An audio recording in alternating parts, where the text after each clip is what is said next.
Theoretically तो sound हो, practically तो हम साउंड होने की बात ही नहीं कर रहे हैं तुमसे। तुम 3 दिन की 4 दिन की ट्रेनिंग अटेंड कर चुके हो, तुम आज FiO2 पे अगर हम बात करें, FiO2 तुम नहीं बताओगे तो हम आगे कैसे बढ़ेंगे भाई?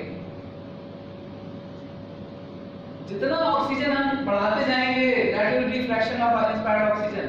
FiO2 पीएफ रेशियो की बात पहले दिन से हो रही है। अब PF ratio PaO2 upon FiO2 बताया जा चुका है, कितनी बार बताया जा चुका है, पूरा ABG हो गया इसके ऊपर। ABG के बाद FiO2 तुम नहीं बताओगे तो कैसे काम चलेगा? पढ़ लो यार, थोड़ा पढ़ लो, तुम्हारे भी लेके है बेटा। तुम लोग आए इसीलिए, और तुम्हारे माँ बाप ने भेजा है कि तुम लोग इंप्रूव करो अपने आप को। नहीं इंप्रूव करोगे तो फिर कैसे आगे बढ़ोगे?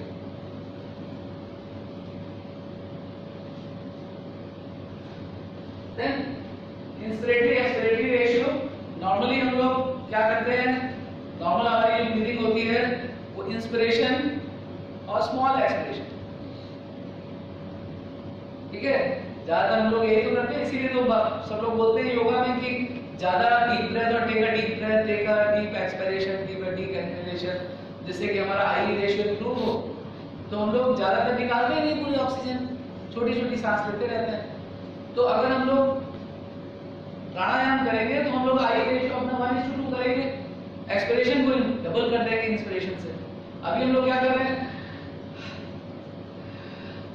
बताओ, तो आपकी बॉडी से कार्बन डाइऑक्साइड निकल ही नहीं बाहर, एक्सरसाइज करते नहीं, तो बॉडी में अपने आप अंदर एनर्जी नहीं आएगी, दिमाग में एनर्जी नहीं आएगी पढ़ने की। जरूरी है यार, करो तुम लोग, एक्सरसाइज करो, सुबह प्राणायाम करो। फ्लो रेट 40 to 100 लीटर्स पर मिनट, फ्लो रेट हम लोग मेंटेन करते हैं।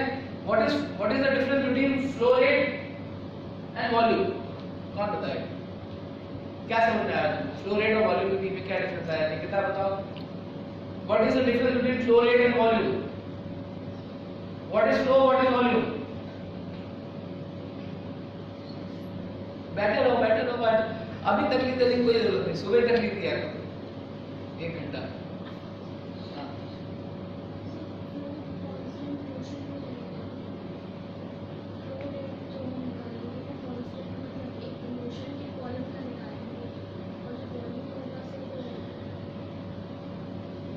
लीटर्स एयर हमको 2 मिनट में पहुंचानी है, और एक तरफ 100 लीटर एयर हम लोगों को 1 घंटे में पहुंचानी है, तो किसका फ्लो ज्यादा आएगा?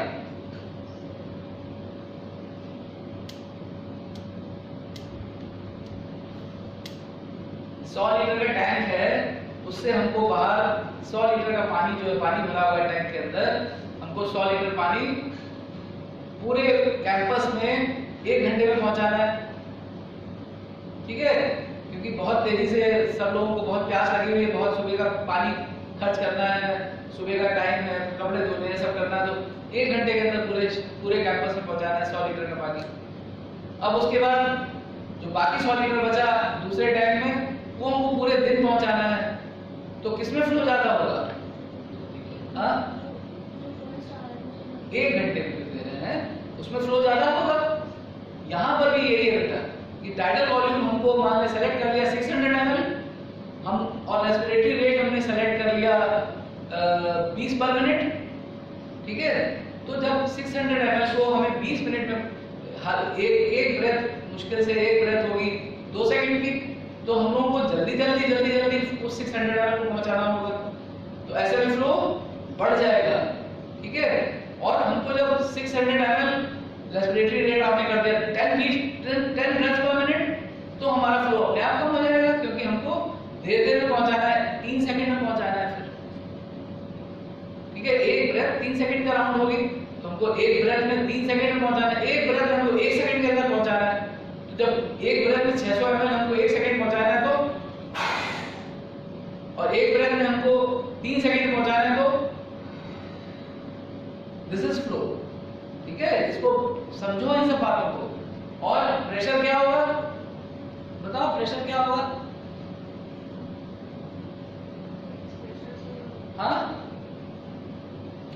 जो इस फ्लो के दौरान एल्वियोलाई में शॉर्ट ड्यूरेशन ऑफ टाइम में जो भर गया, उससे प्रेशर जनरेट होगा, that will B pressure in the alveoli. तो तीनों चीजों को ध्यान रखना है, प्रेशर, फ्लो एंड वॉल्यूम, तीनों चीजों का ध्यान रखना है, तीनों चीजों को मॉनिटर करना है। ठीक है, तो flow rate, sensitivity trigger, what is sensitivity trigger, what is trigger, trigger क्या हुआ?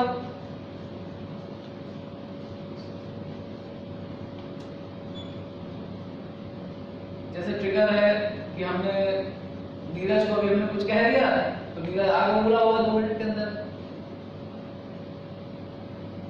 कहा तो गुस्सा में भड़क गया, दैट इज जो कहा वो ट्रिगर है। और सेंसिटिविटी कि जरा सा कहने पे अगर आपने हल्का सा भी कुछ कह दिया तो एकदम से आप भड़क जाए, दैट इज सेंसिटिविटी। आप बहुत सेंसिटिव उस ट्रिगर के लिए।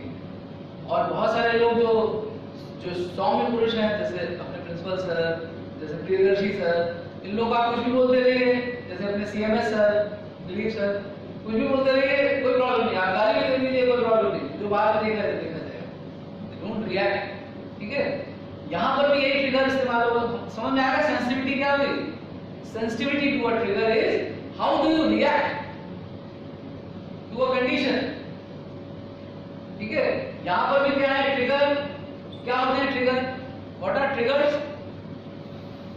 ट्रिगर मतलब जैसे आपने ब्रेथ सेट कर दी कि 20 ब्रेथ्स पर मिनट जानी है, एक तो एक ब्रेथ कितनी देर में जाएगी?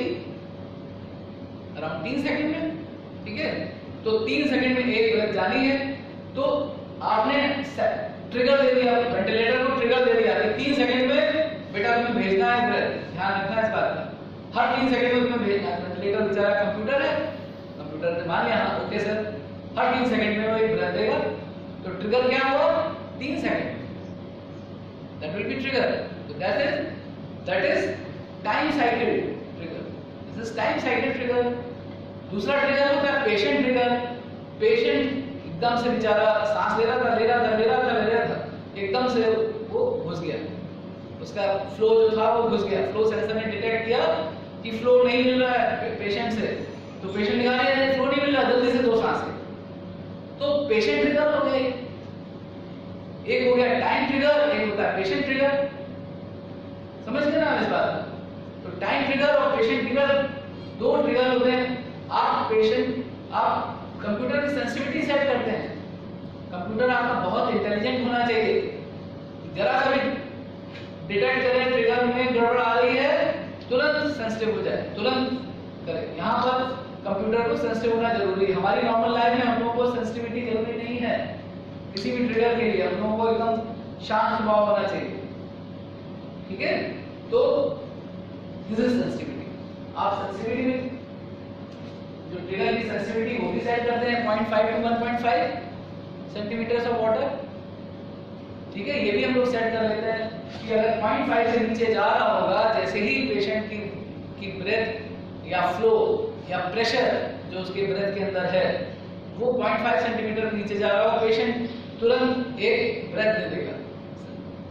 ठीक है, इसी तरीके से अगर 1.5 सेंटीमीटर के ऊपर जा रहा होगा तो जो नॉर्मल फ्लो भी हो रहा होगा वेंटिलेटर का, जो वेंटिलेटर सांस दे रहा हो वो रुक जाएगा कि नहीं इस समय एल्वियोलाई में प्रेशर ज्यादा हो गया है, हमको अपनी सांस रोक लेनी है, नहीं तो लंग फट जाएगा।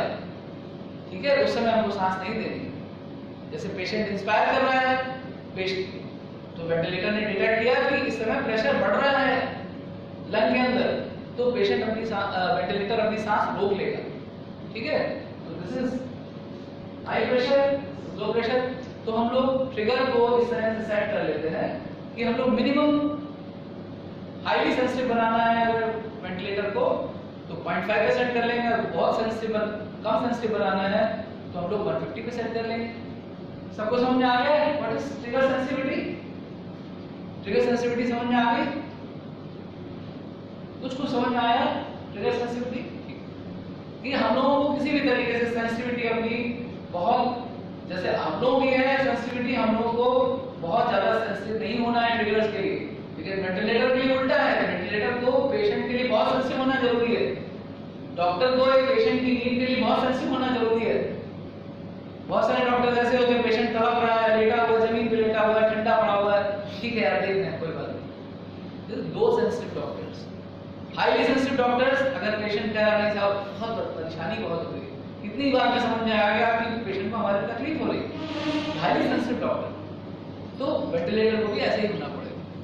ठीक, प्रेशर लिमिट, आप प्रेशर लिमिट सेट कर देते हैं वेंटिलेटर की कि पीक इंस्पिरेटरी प्रेशर किसी भी कंडीशन में 10 से 25, अगर हमको बहुत ज्यादा उसको एल्वेलाई को फुलाना है, ऑक्सीजनेट करना है, तो हम लोग 25 सेंटीमीटर पे सेट कर देते हैं, और अगर हमको कम फुलाना है तो हम लोग 10 सेंटीमीटर पे सेट कर देते हैं।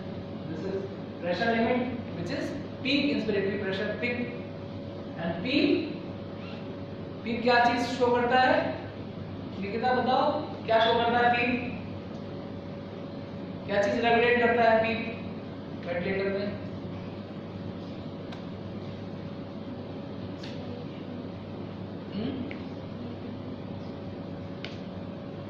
क्या शो करता है पीक? तुम्हारा नाम भूल गया बेटा, नाम क्या है? हाँ, संचिता, बताओ पीक क्या शो करता है?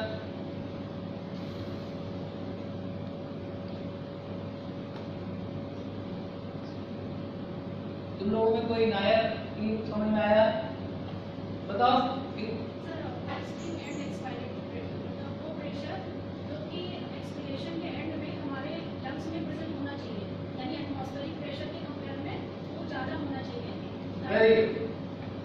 FRC, फंक्शनल रेसिडुअल कैपेसिटी, जितना मिनिमम एयरवे प्रेशर होना चाहिए, फंक्शनल रेसिडुअल कैपेसिटी।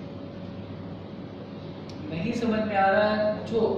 हम देखो एक बात समझ लो, तुम लोग हमारे बच्चे की तरह, बच्चे ही हो ना, हमारी बिटिया भी तो तुम्हारे बराबर ही है, वो भी तो 2014 बैच की है, तो सोचो कि हमको तकलीफ होती है अगर हम बता रहे हैं तुम नहीं समझ पा रहे, तुम्हारे अंदर नहीं घुस रही बात, तो मुझे तकलीफ होती है। मतलब मैं उस तरह का आदमी नहीं हूँ, डॉक्टर सोनी भी इस तरह का आदमी नहीं कि हम लोग आप यहाँ से निकले आपको पीक और पिप नहीं मालूम। हमसे पूछो, हमको खून पिया हमारा, हमको रात में पूछो, हमसे शर्म आ रही है सबके सामने पूछने में, हमको एक SMS कर दो, सर बता दीजिए पीक क्या होती है, मैं बता दूंगा पीक तुम्हें 100% बता दूंगा, तुम करके देखो एक बार, कोशिश तो करो, लेकिन जानना जरूरी है। तुम लोग अभी तक बेसिक्स नहीं समझ पा रहे, पढ़ भी नहीं रहे हो घर में जाकर। मैं तुम लोगों को रोज भेज रहा हूँ, पूरे पीपीटी भेज रहा हूँ, पीपीटी बैठकर देखो, समझो, नहीं समझ में आ रहा है फिर से पूछ लो एक बार।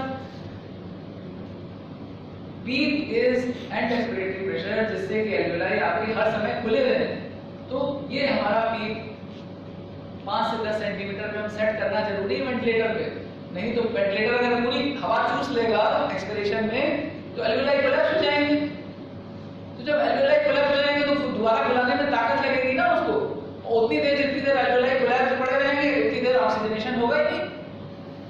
तो हमको एल्वेलाई को ओपन रखना है एक्सपिरेशन के बाद भी, तो हमको यहाँ पे सेट करना पड़ेगा कि 5 के नीचे किसी भी हालत में बेटा बंद नहीं होना, पूरी हवा नहीं चूस लेना कहीं तुम फेफड़े की एक्सपिरेशन के दौरान। ठीक है, बैठो, मेरी बात बैठो। ठीक है, तो ये पैरामीटर्स हमारे वेंटिलेशन के हैं जो कि हमको मेंटेन करना है जब हमको किसी वेंटिलेशन करना है किसी पेशेंट। दो तरह के कंट्रोल मेंटेन करते हैं, वॉल्यूम कंट्रोल या प्रेशर कंट्रोल। इसी तरह से जब हम लोग पेशेंट की ब्रेथ को सपोर्ट कर रहे हैं, पेशेंट को हम अलाउ कर रहे हैं तुम ब्रीथ करो और हम तुम्हें असिस्ट करेंगे, that is known as assist control ventilation. इसी तरह से अगर हम उसकी सांस जब वो ले रहा है और उस समय पेशेंट को सांस नहीं देनी, वेंटिलेटर को और इंटेलिजेंट बनाने के लिए हम लोग सिंक्रोनाइज्ड वेंटिलेटरी वेंटिलेशन देते हैं। This is the intelligent mode of ventilation. Then peak या CPAP, जब हम लोग खाली CPAP पे रखते हो, कंटीन्यूअस पॉजिटिव एयर प्रेशर। और तीसरा है प्रेशर सपोर्ट वेंटिलेशन, जब हम उसको पेशेंट सांस ले तो रहा है बेचारा, बहुत 75 साल 80 साल का बूढ़ा है, सांस लेगा लेकिन बहुत ठीक ले पा रहा है, हम लोग क्या करते हैं उसकी सांस को प्रेशर सपोर्ट दे देते हैं जिससे और पूरा टाइट वॉल्यूम मेंटेन करें। ओके, फेजेस, पीक,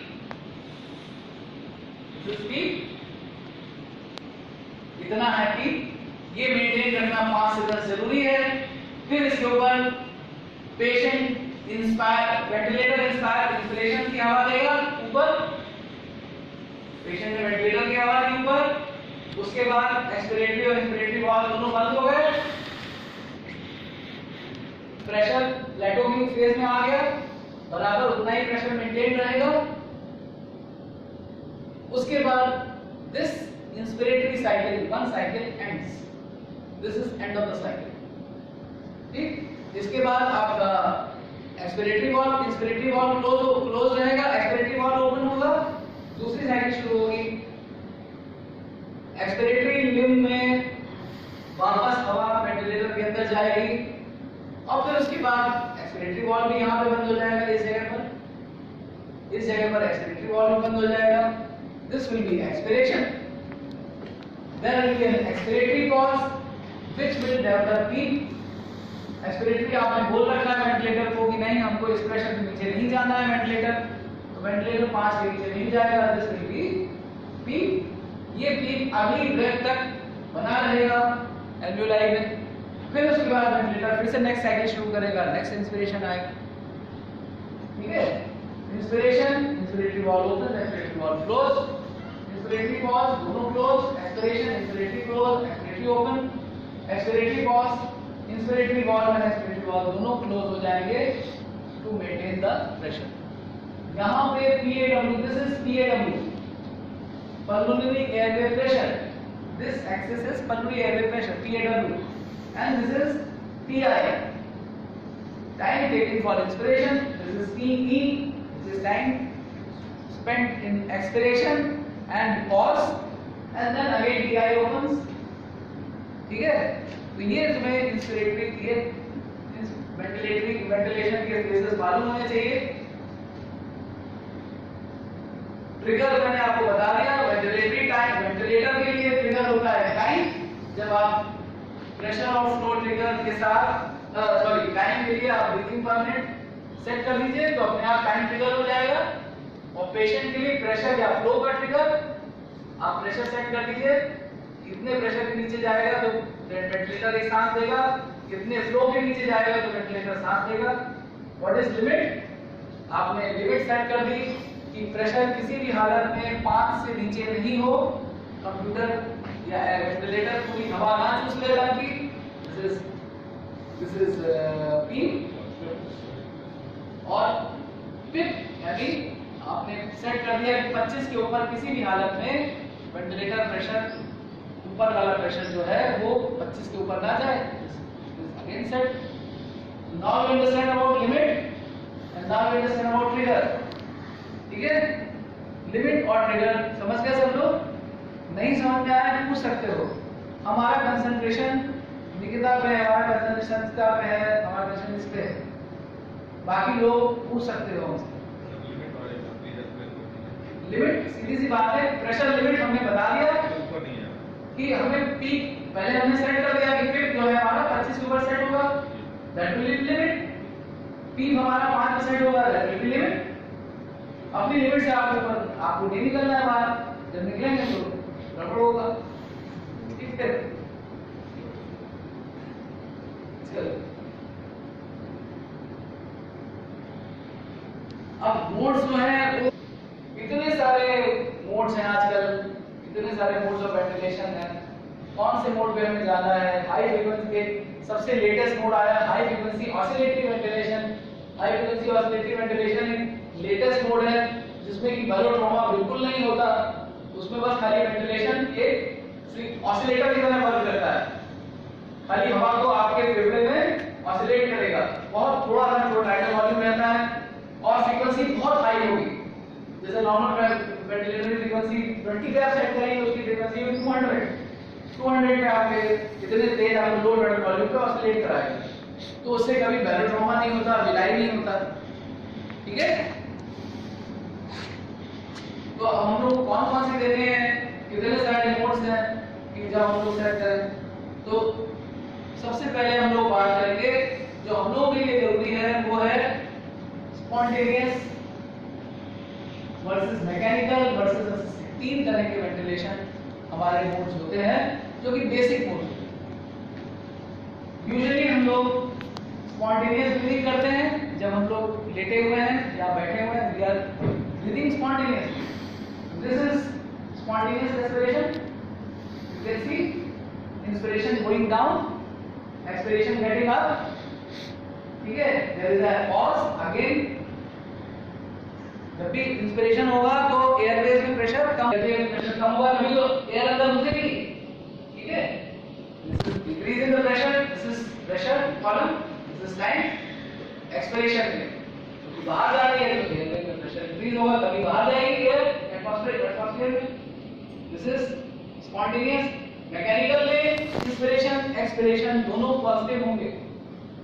इंस्पिरेशन भी पॉजिटिव होगा क्योंकि हम लोग यहाँ पे वेंटिलेटर सप्लाई कर रहा है तो एयरवे में प्रेशर दोनों फेजेस में पॉजिटिव होगा, कभी भी नेगेटिव नहीं होगा. ठीक. और असिस्टेड वेंटिलेशन क्या होगा, आप देख रहे हैं यहाँ पर, आप देखिए इस इंस्पिरेशन की साइकिल को, इस इंस्पिरेशन की साइकिल देखिए इसका प्रेशर नीचे घुस गया, जो एल्वेलाई है इसका प्रेशर नीचे चला गया एकदम और इंस्पिरेशन वीक हो गया, कम हो गया. तो जैसे ही वेंटिलेटर ने डिटेक्ट किया कि वेंटिलेटर वीक हो, ब्रीदिंग पेशेंट की वीक हो गई, there is a assisted ventilation. This is computer generated assisted ventilation. ठीक है, तो तीन तरह की ब्रेथ हो गई, spontaneous breath, mechanical breath, assisted breath. क्या होगी ये तीनों? पुल-अप्स करे होंगे सबने. इस बार है जिस बार में पकड़ा है, हमारा एम क्या है, इस बार में अपनी पूरी को, चिन को यहाँ तक इस लेवल के इस बार में ऊपर ले जाए तभी तो हमारा पुल-अप होगा. ठीक है, इस बार को हम ऊपर ले जा रहे हैं. अब हमारे शरीर में ताकत ही नहीं है. ठीक है, बिल्कुल ताकत नहीं है, हम लोग इसको बढ़ा ही नहीं सकते, बहुत वेट ज्यादा है किसी का. ठीक है, तो क्या होगा, अब आप ऊपर उठाने की कोशिश करेंगे, आप उठ नहीं पाएंगे तो पीछे से आपका जिम का ट्रेनर जो होगा आपको वो आपके पैर पकड़ लेगा और ऊपर उठा देगा आपको. ठीक है, तो यहाँ पर दिस इज कंट्रोल्ड ब्रीथिंग. आप कोई वर्क नहीं कर रहे हैं, पूरा आपका एक अगला सा ट्रेनर है वो उठा के आपको लगा रहा है. आजकल ट्रेनर की जगह पे प्लेटफॉर्म भी होते हैं, उन प्लेटफॉर्म में रेजिस्टेंस लगा दीजिए, वो प्लेटफॉर्म आपके वेट को स्प्रिंग के माध्यम से ऊपर उठा देते हैं. फिर आप नीचे अपने वेट से जाते हैं नीचे, फिर वो स्प्रिंग के माध्यम से आपको ऊपर उठा देते हैं.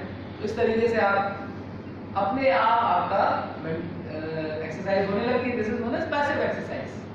ठीक है, यहाँ वेंटिलेटर भी वही करेगा. स्पॉन्टेनियस या सीएमवी या कंट्रोल्ड मैंडेटरी वेंटिलेशन में ventilator will take up everything. पूरी आपकी ऊपर उठाना नीचे करना, ऊपर उठाना नीचे करना, सब वेंटिलेटर कर रहा है. असिस्टेड ब्रेथ में क्या होगा, असिस्टेड ब्रेथ में थोड़ी सी ताकत है आपके अंदर. ठीक है, 2-3 दिन आपने करा, अब आपको शर्म आई थोड़ी कि यार पूरा तो नहीं वेंटिलेटर करना चाहिए, तो आप थोड़ी ताकत आपने लगाई तो मैं ट्रेनर ने क्या किया, आपको ऊपर उठा दिया. ठीक है, आप यहाँ तक उठ गया, ये बात ये है आप यहाँ तक उठ गया है, ट्रेनर ने आपको पूरा चीन को ऊपर करके ऊपर उठा दिया. फिर आप नीचे चले गए अपने आप, फिर आपने कोशिश करी, फिर ट्रेनर ने आपको यहाँ तक ले आया, लेवल तक चिन को आपके रॉड तक ले आया. तो ट्रेनर क्या कर रहा है, आपको असिस्ट कर रहा है. You are doing your work but trainer will increase your tidal volume. Patient जो वेंटिलेटर है वो आपके एक ब्रेथ को असिस्ट कर रहा है. ठीक, एक असिस्टेड ब्रेथ आपको दे रहा है. आप नहीं उठ पा रहे हैं, ट्रेनर ने उठा दिया. फिर आप 2-3 बार करिए, आपने अपने आप लिया, फिर आप नहीं उठ पा रहे हैं, फिर ट्रेनर ने उठा दिया. अच्छे ट्रेनर का ये तो काम होता है, 2-3 बार आपने किया, फिर आप एकदम वीक पड़ गए, ट्रेनर ने उठा दिया. फिर आपने 2-3 बार अपने आप किया, फिर ट्रेनर ने उठा दिया. This is assisted ventilation. Assisted ventilation एक होता है सपोर्टेड वेंटिलेशन. इसमें क्या होगा, आप हर बार आप ही कर रहे हैं, आप ले जा रहे हैं, कर रहे हैं, ले जा रहे हैं, लेकिन आप क्या है, बात की ये बात है आपका, आप चिन तक नहीं पहुंच रहे, चिन यहाँ तक नहीं पहुंचा पा रहे, यहाँ तक पहुंचा पा रहे खाली अपनी चिन. तो ट्रेनर क्या कर रहा है, आपको उठाकर चिन को ऊपर ले जा रहा है, क्योंकि कायदे से आपकी चिन इस बार के ऊपर जानी चाहिए. ठीक है, तो ट्रेनर आपको ले जाके ऊपर बार ले जा रहा है, फिर करा रहा है, ले जा रहा है, फिर करा रहा है. This is support. हर बार हर ब्रेथ में आप आपको सपोर्ट कर रहा है, you are doing your breathing, आप अपनी सांस ले, लेकिन वेंटिलेटर क्या कर रहा है, आपको हर बार ब्रेथ को सपोर्ट कर रहा है। This is supported breath. इसमें आपको वेंटिलेटर की जरूरत, मतलब स्पॉन्टेनियस ब्रीदिंग वेंटिलेटर नहीं देगा, खाली हर ब्रेथ को सपोर्ट करेगा। अब समझिए इसको। This is controlled ventilatory ventilation. Controlled ventilatory ventilation, preset tidal volume, आपने टाइडल वॉल्यूम सेट कर दिया, या आपने प्रीसेट प्रेशर लिमिट, आपने प्रेशर की लिमिट सेट कर दी, ठीक है, और आपने टाइम ट्रिगर सेट कर दिया कि आपको इतनी ब्रीथ पर मिनट देना है, तो वेंटिलेटर उसी ब्रीथ पर, अब आप कुछ नहीं कर रहे हैं, पूरा काम वेंटिलेटर कर रहा है। ये देखिए, pressure, expiration, inspiration, expiration, inspiration, expiration, everything ventilator is doing. Ideally जब पेशेंट आपके पास आए red tag with a very high work of breathing and SARI PF ratio is less than 250, immediately put this patient on neuromuscular blocker, block the skeletal muscles, sedate the patient and put him on controlled ventilatory ventilation. सबसे पहले उसको आपको आराम देना है, patient नहीं कर पा रहा है, वर्क ऑफ ब्रीथिंग बहुत बड़ी हुई है उसकी। Start your ventilator on this setting only, controlled ventilatory ventilation. सब काम छोड़ दीजिए, सब काम उसका बंद कर दीजिए, अब हम आपको आराम पहुंचाएंगे, ठीक? This is controlled ventilatory ventilation. As the ventilator controls both tidal volume and pressure, respiratory rate, the ventilator controls the patient's minute volume. पूरा minute volume patient control नहीं करता। Volume control ventilation में आप देखिए, वॉल्यूम दो तरह के मैंने बताया था आपको, controlled ventilatory ventilation, volume controlled ventilation and pressure controlled ventilation. तो ये स्कैनर्स हैं, मैंने आपको तीन चीजें बोली थी, तीन चीजें आपको ध्यान रखनी है। This is flow scanner, this is pressure scanner and this is volume scanner. जब भी आप सेट करेंगे वेंटिलेटर तो ये सेटिंग्स आपकी स्क्रीन पर दिखाई पड़ने लगेंगी। तो अगला काम आपका यही सेटिंग्स देखना होता है, इनको पहचानना सीख लीजिए कि दिस इज फ्लो। फ्लो में क्या होगा, इंस्पिरेशन में inspiratory expiratory valves close, there will be a plateau and now expiratory valve will open, there will be a decrease flow, जिसकी वजह से नेगेटिव फ्लो चला जाएगा, क्योंकि अब लंग्स खाली हो रहे हैं, एल्वियोलाई खाली हो रहे हैं। Now it will show a negative flow which is going towards the ventilator. This is inspiratory flow and this is expiratory flow. ठीक है, inspiration, expiration, फिर pause, inspiration, expiration. This is flow. Pressure, जैसे जैसे आप inspire करेंगे pressure increase होगा, expire करेंगे pressure decrease होगा, but it will never go negative. Pressure will never go negative, flow negative होगा, क्योंकि फ्लो वापस वेंटिलेटर को जा रहा है। जब कोई भी चीज वेंटिलेटर में वापस जाएगी वो नेगेटिव हो जाएगी, कोई भी चीज वेंटिलेटर से आएगी वो पॉजिटिव होगी। फ्लो सेंसर्स लगे हुए हैं, ठीक है।